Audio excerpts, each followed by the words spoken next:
Well, good morning, everyone. My name is Mighty Stream, and I'm going to do your February the 9th spiritual principle day in a meditation. How are you doing this morning? I'm doing pretty good, of course. I'm doing pretty good. Hope you're doing well. The title of the meditation for today is Purpose and Responsibility. Groups have come together to form service bodies that help them achieve their primary purpose. Service bodies have formed work groups, boards, and committees to accomplish the tasks that support the groups. That comes from our guiding principles book, Tradition 9, opening essay.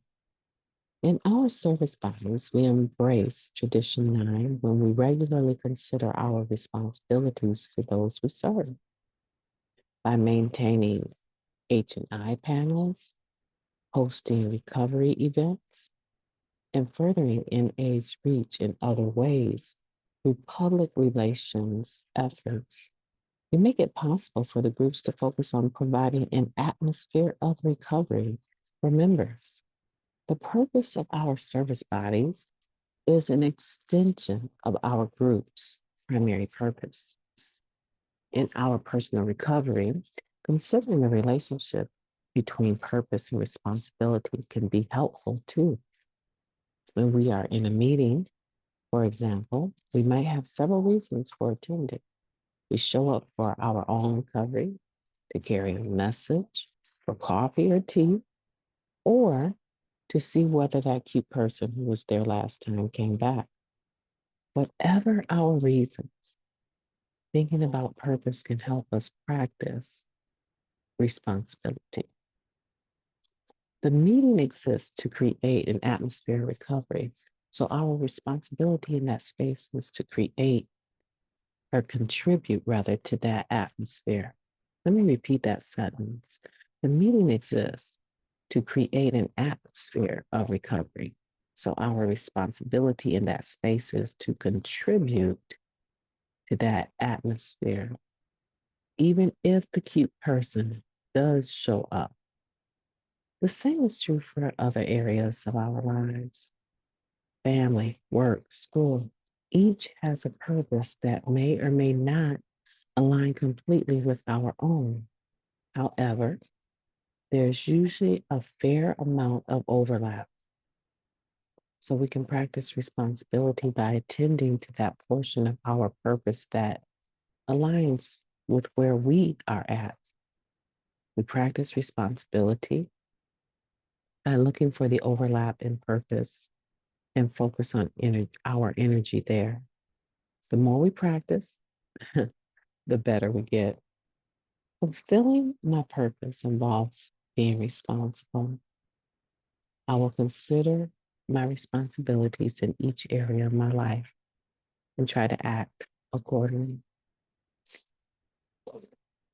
Let's take a moment of silence, followed by the we version of the Serenity Prayer. Moment of silence now, please. Thank you, God.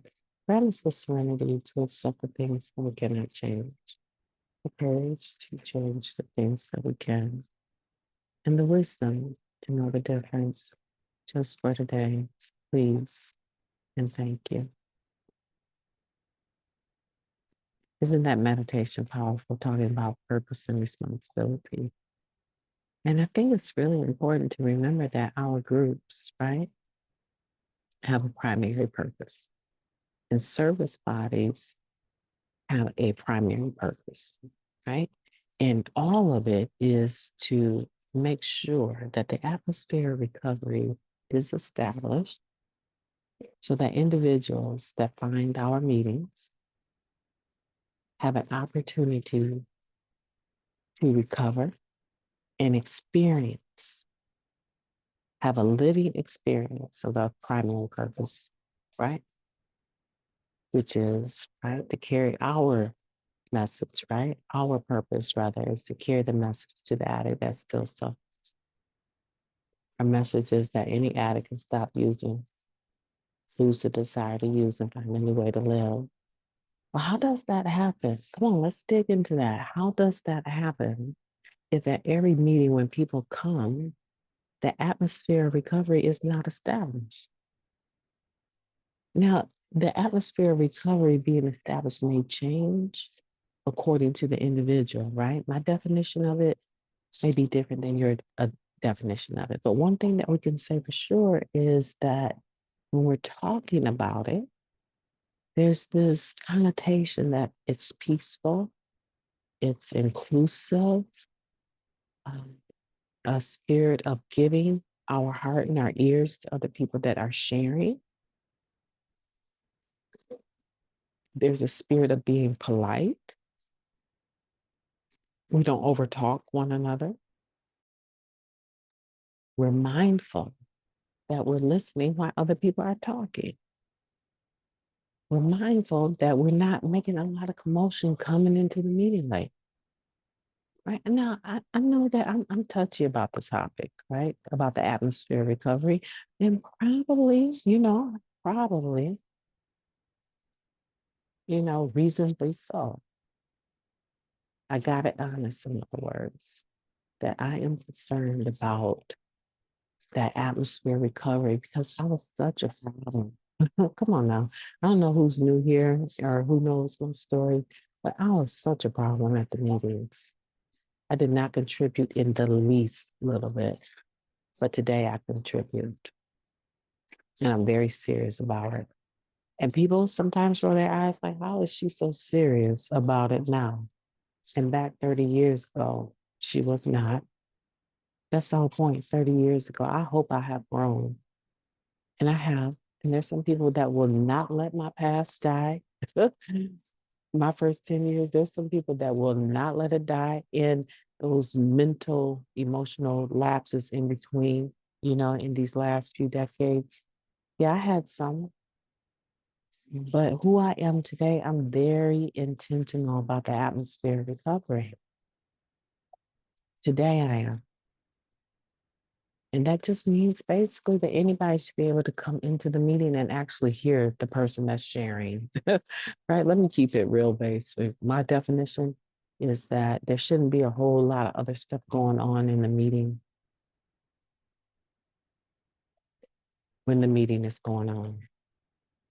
My definition is that, the atmosphere of recovery is not walking, by the back row and all of the people on the back row have pornography up on their telephones, their cell phones. That's not the atmosphere of recovery to me, right? So I try to make it my business not to even go back that far. I try to get to my seat, sit in my seat, and be ready when it starts. And if I come late, how do I contribute to the atmosphere of recovery when I'm coming late? I get to the quickest seat, the closest seat that I can get in, sit down and shut up. I don't go around trying to hug people as I come through the door. That's just for me. I'm not sure about what the atmosphere of recovery is to you, but I can tell you what it is to me. And I can tell you how I contribute to it. And if you're a newcomer, this is a topic that you might want to consider. Right? If you're old timer too, right? I'm not just trying to say, but I'm saying if you're starting something new, why not start it right? Don't do like I did. There's so many times the police should have been called on me. There's so many times they should have hauled me outside the meeting. So many times I've called people, and when I've had meetings places, I called people out of the meeting because they were just not contributing to the atmosphere of recovery. So I want you to think about that today. Like I said, I'm in the lobby of the hotel in Iowa, and I am contributing to the atmosphere of recovery for my family. My oldest has just sat down in front of me, and I want to enjoy a beautiful breakfast with him. But before I do that, I want to thank everyone that has given me their condolences, their prayers, and I'm going to need them because I haven't been here quite 24 hours and it's already very intense. So I'm going to need your help, your thoughts, your prayers, right? And I'll stay in touch, I promise. I will stay in touch with you guys. But I want for you to have a beautiful day on purpose. And I'm going to make the best of this day And I promise you that. I also am going to have a beautiful day on purpose. And it start with you guys. Love you so much and you take care. Talk to you tomorrow.